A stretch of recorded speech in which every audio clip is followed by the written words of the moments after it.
नमस्कार, जय हिंद साथियों, आप सभी का हमारे यूट्यूब चैनल पर स्वागत है। साथियों, रीट परीक्षा के अंतर्गत हिंदी जो भाषा है साथियों, अगर आपने हिंदी भाषा फर्स्ट लेयर की है या आपने सेकंड लेयर की है, दोनों के लिए सिलेबस कॉमन रहता है। यानी आपके यहाँ पर 2 गद्यांश आते हैं तो उसमें से आपके 5-5 प्रश्न पूछे जाते हैं। इसके अलावा आपके 10 प्रश्न है वो अलग वाक्यांश से पूछेंगे आते साथियों, ठीक है। तो 5 और 5 10 प्रश्न तो आपके 2 गद्यांश से पूछे जाएंगे। इसके अलावा 10 प्रश्न आपके अलग से व्याकरण के होंगे। इसके अलावा जो 10 प्रश्न है साथियों, वो शिक्षण वीडियो के रहने वाले हैं। तो आज की वीडियो में हम यहाँ पर लगभग 30 प्रश्नों की ये क्लास रहने वाले साथियों। आप वीडियो में अंत तक जरूर बने रहिए साथियों। तो हम शुरुआत करते हैं। यहाँ पर सबसे पहले आपको क्या करना है, इस गद्यांश को पूरा रीड कर लेना है। यानी आप गद्यांश के अनुसार ही प्रश्नों के जवाब देंगे। तो आप पहले इसे थोड़ा सा ध्यानपूर्वक पढ़ ले ताकि आपको जवाब देने में आसानी बनी रहे। साथियों, यहाँ पर जो भाषा फर्स्ट है हिंदी, उसके यहाँ पर कुछ महत्वपूर्ण प्रश्न यहाँ पर हम आज की वीडियो में एनालिसिस करेंगे साथियों। तो यहाँ पर हम पहले प्रश्न को ले रहे हैं। इस पहले प्रश्न में हमारे जो 36वां जो सवाल है साथियों, इसमें लिखा है कि अपनी भूल को पहचानने का सरल मार्ग है। यानी ये एक क्या है, वाक्यांश है, ठीक है।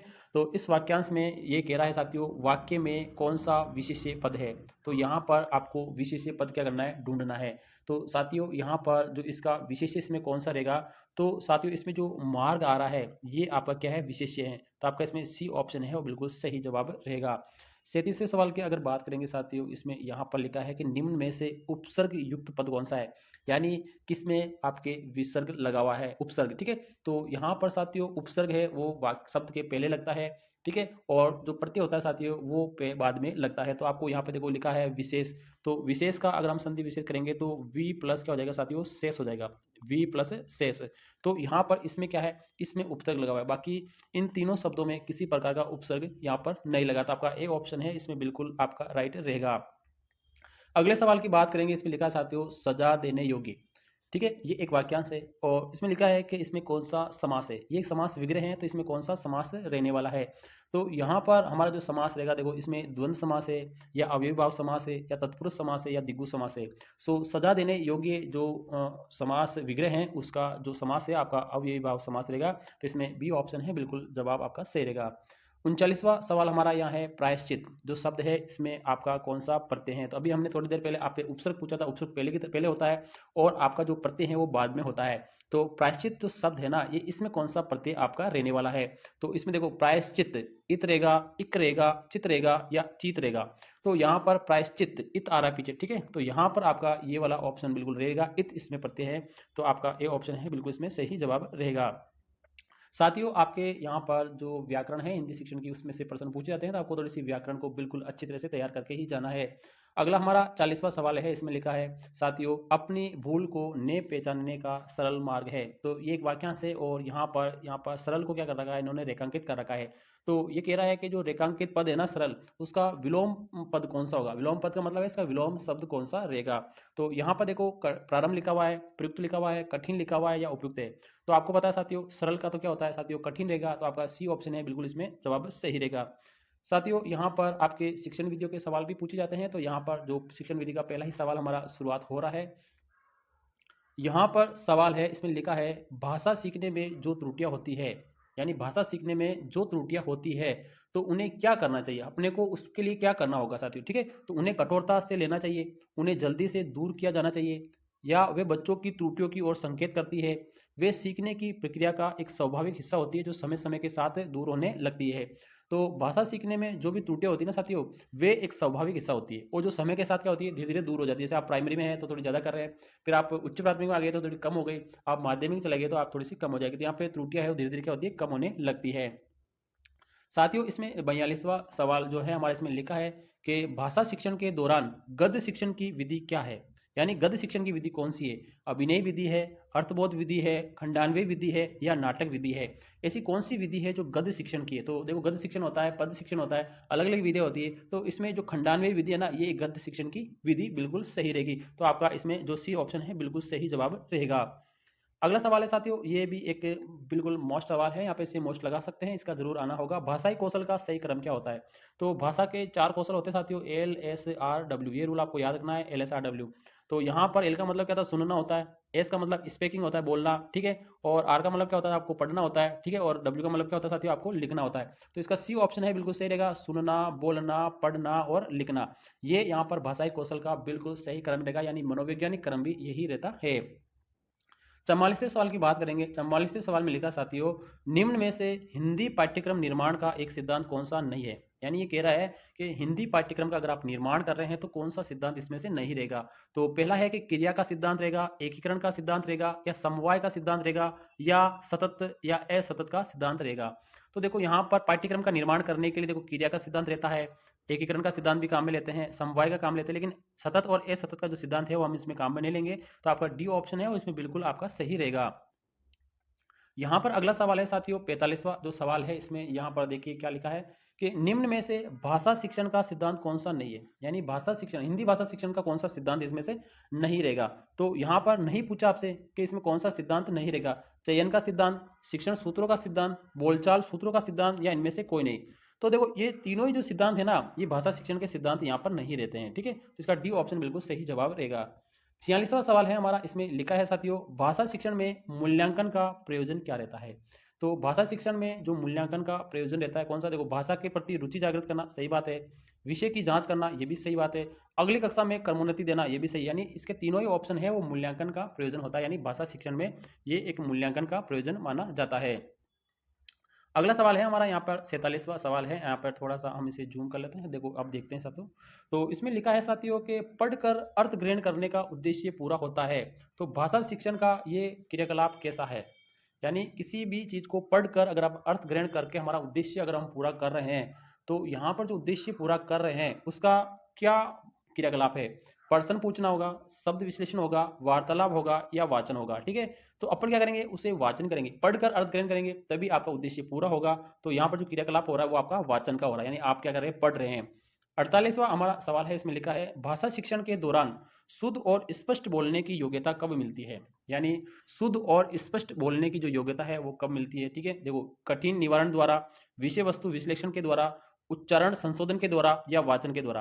तो शुद्ध और स्पष्ट बोलने की जो योग्यता है वो आपके वाचन से ही होगी, यानी आप बोलेंगे तभी आपका जो बोलने का जो तरीका है उसमें आपकी शुद्धता और स्पष्टता जरूर नजर आएगी। आपका डी ऑप्शन इसमें बिल्कुल सही रहेगा।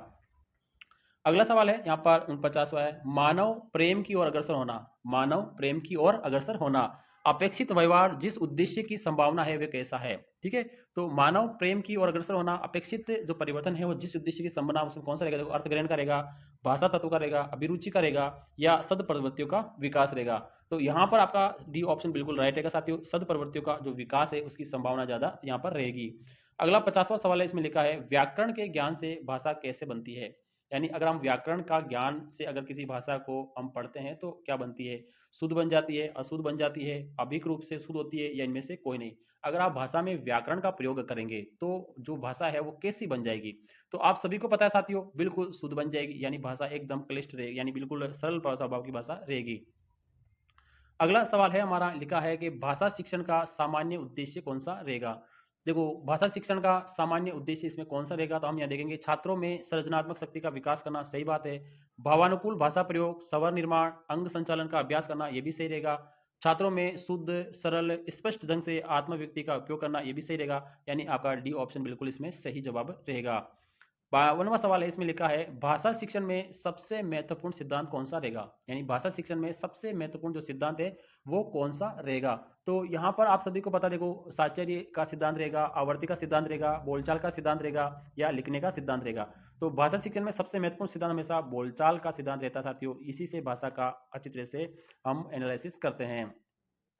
53वां सवाल है, भाषा शिक्षण के दौरान, यहाँ पे लिखा साथियों 53वां सवाल, यहाँ पे देखिए, भाषा शिक्षण के दौरान अध्यापक के द्वारा कक्षा में किए गए व्यक्तिगत वाचन को हम क्या कहते हैं। यानी कोई अध्यापक भाषा शिक्षण करा रहा है अध्यापक, और कक्षा कक्ष में वो व्यक्तिगत वाचन कर रहा है, यानी खुद अगर बोल रहा है तो वो किस तरह का वाचन होगा, सामूहिक वाचन कहलाएगा, आदर्श वाचन कहलाएगा, अनुकरण वाचन कहलाएगा, या शेष सबर वाचन कहलाएगा। तो अध्यापक जब भी कक्षा में बोलता है तो वो आदर्श वाचन कहलाता है साथियों, ठीक है। तो हम इसे बी ऑप्शन बिल्कुल करेक्ट यहाँ पर कहेंगे। और अनुकरण वाचन है वो छात्रों के द्वारा यहाँ पर किया जाता है, जो कि टीचर को देखकर करता है। 54वां सवाल है, बच्चे भाषा सीखने की क्षमता के साथ क्या होते हैं, पैदा होते हैं। ये एक परिभाषा है साथियों। तो ये भाषा भाषा बच्चे ना जो भाषा सीखने की क्षमता के साथ क्या करते हैं, वो पैदा होते हैं। तो मुख्यतः ये विचार किसने दिया है, ठीक है, इंपॉर्टेंट सवाल है साथियों। ये जो परिभाषा है वो किसने दी? देखो वाइगोत्स्की ने दी है, पावलोव ने दी है, नाओम चोम्स्की ने दी है, जीन पियाजे ने दी है।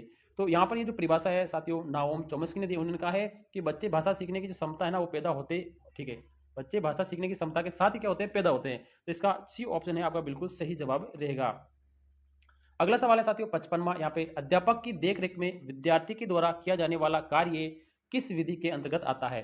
अनुसंधान विधि में आता है, समस्या समाधान विधि में आता है, अवलोकन विधि में आता है या प्रदर्शन विधि में आता है? तो अध्यापक की अगर देखरेख में अगर कोई भी कार्य किया जा रहा है तो वो आप सभी को पता है साथियों, आप बिल्कुल समझदार बच्चे हैं साथियों। अवलोकन विधि यानी टीचर क्या कर रहा है, छात्र को अवलोकन कर रहा है, और अवलोकन कर रहा है तो उसी की देखरेख में सभी छात्र क्या कर रहे हैं, काम कर रहे हैं।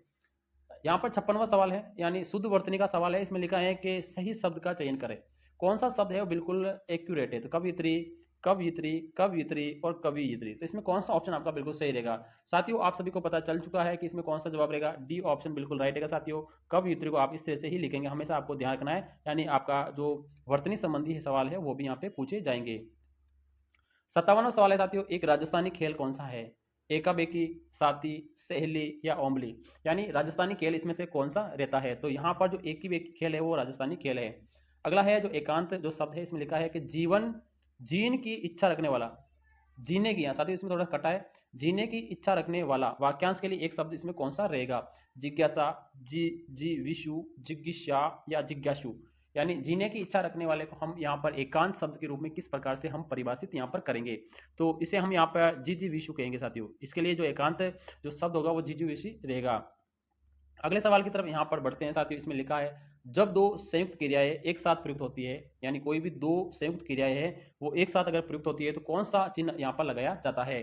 तो यहाँ पर योजक चिन्ह लगाते हैं, विस्मयादि चिन्ह लगाते हैं, अर्धविराम लगाते हैं या प्रश्नवाचक लगाते हैं। ठीक है, तो जब दो संयुक्त क्रियाएं एक साथ प्रयुक्त होती है तो हम आपको पता है साथियों योजक चिन्ह लगाते हैं, यानी आप बीच में ऐसे डैश वाला लगाते हैं, तो इधर भी आप एक लिखते हैं क्रिया, एक इधर आप क्रिया लिखते हैं, बीच में इस तरह का चिन्ह आप लगाते हैं, इसे ही योजक चिन्ह कहा जाता है।